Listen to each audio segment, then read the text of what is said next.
Hey guys, welcome back to my channel. और आज हम आपके साथ एक नया टॉपिक शेयर करने वाले हैं जो है राइट टू फ्रीडम। अभी आपने मेरी पहली वीडियो देखी होगी, तो उसमें हमने शेयर किया था जो भारत सरकार ने लोगों को मौलिक अधिकार दिए हैं। उसमें अभी तक हमने पढ़ा था राइट टू इक्वालिटी यानी समानता का अधिकार। अब हम इसका दूसरा टॉपिक पढ़ेंगे, स्वतंत्रता का अधिकार। जो भारत सरकार ने लोगों को स्वतंत्रता दी है उसके बारे में पढ़ेंगे। ये लिखा हुआ है अनुच्छेद 19 से अनुच्छेद 22 में। जो भारतीय संविधान ने क्या दे रखी है, लोगों को स्वतंत्रता दे रखी है। उसमें अनुच्छेद 19 से 22 तक लिखा हुआ है। पहला है भाषण एवं लेखन की स्वतंत्रता। भारतीय संविधान अनुच्छेद 19 सब सेक्शन 1 की क के अनुसार सभी नागरिकों को भाषण देने और अपने विचार प्रकट करने की स्वतंत्रता है।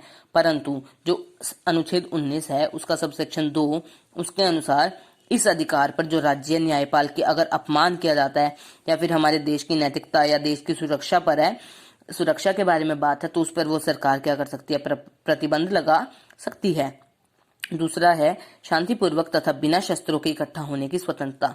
जो भारत की सरकार है उसने अनुच्छेद 19 सब सेक्शन 1 ख के अनुसार देश के नागरिकों को क्या दे रखा है कि वो बिना हथियार शांतिपूर्वक इकट्ठा होकर सभा कर सकती है, जुलूस निकाल सकती है, इनकी आजादी है। परंतु अनुच्छेद 19 3 के अंतर्गत इस स्वतंत्रता पर राज्य सरकार प्रतिबंध लगा सकती है। कब लगा सकती है?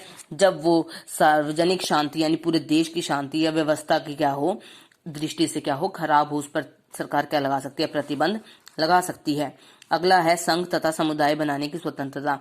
भारतीय अनुच्छेद 19 सबसेक्शन 1 ग के अनुसार सभी नागरिकों को क्या है, संघ बनाने और समुदाय बनाने की स्वतंत्रता है। वो संघ और समुदाय क्यों बनाएंगे? जब उन्हें क्या करनी हो, लक्ष्य की पूर्ति करनी हो, उसके लिए वो संविधान में के हिसाब से वो क्या कर सकते हैं, संघ और समुदाय बना सकते हैं।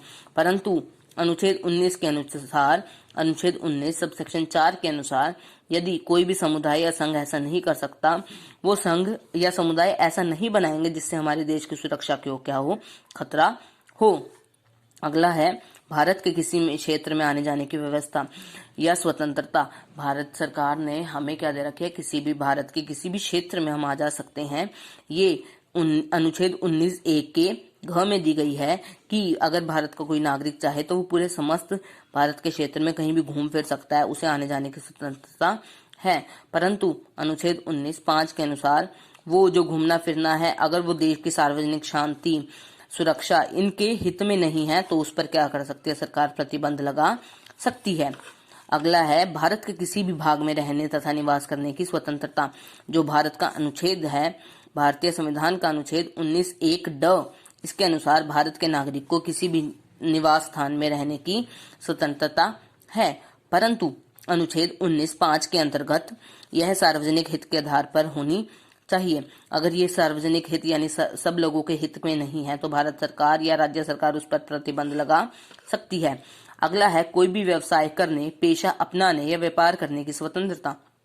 जो भारतीय सरकार है उसने अनुच्छेद 19(1)(6) के अनुसार क्या दे रखा है कि भारत का नागरिक चाहे तो कोई भी कार्य कर सकता है।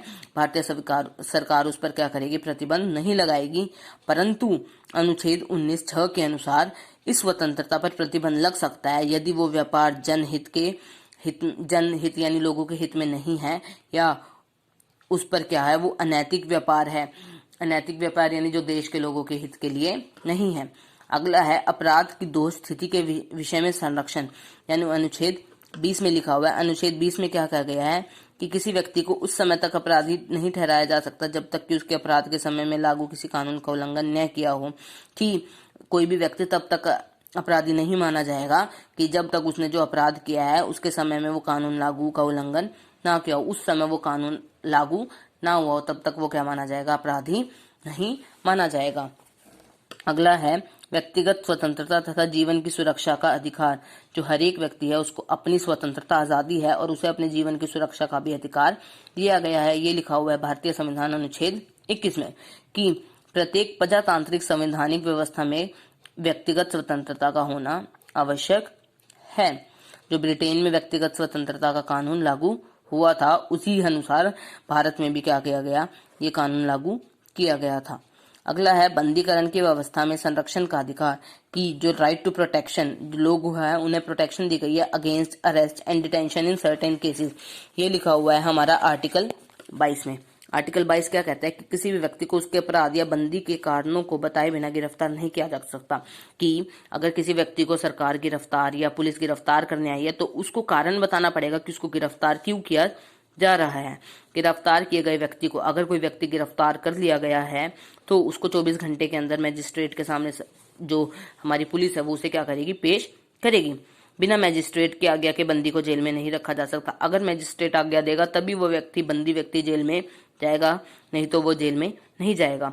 बंदी को कानूनी सलाह प्राप्त करने का पूरा अधिकार है। जो बंदी व्यक्ति है अगर उसको कानून की सलाह लेनी है तो वो ले सकता है, परंतु इस अनुच्छेद में यह भी व्यवस्था है कि यह अनुच्छेद 2 प्रकार के व्यक्तियों पर लागू नहीं होता। पहला, वह व्यक्ति जो शत्रु देश का है, जो भारत देश का शत्रु होगा उस पर यह कानून लागू नहीं होगा। और जो दूसरा व्यक्ति वो होगा, वह व्यक्ति जो निवारक नजरबंदी कानून के अधीन बंदी बनाया गया है, वो व्यक्ति जिसको नजरबंद कानून के अनुसार पहले ही सजा मिल चुकी है, उस पर यह कानून लागू नहीं होगा।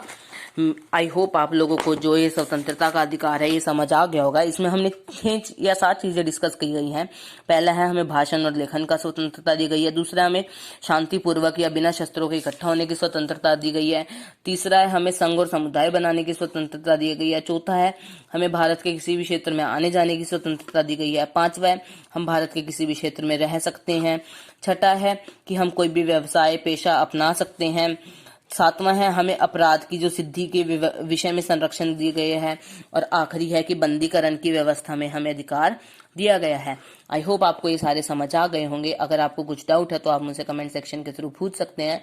अगर आपको मेरी वीडियो अच्छी लगी हो तो प्लीज मेरी वीडियो को लाइक करना, शेयर करना और मेरे चैनल को सब्सक्राइब करना ना भूलिएगा। Thank you for watching.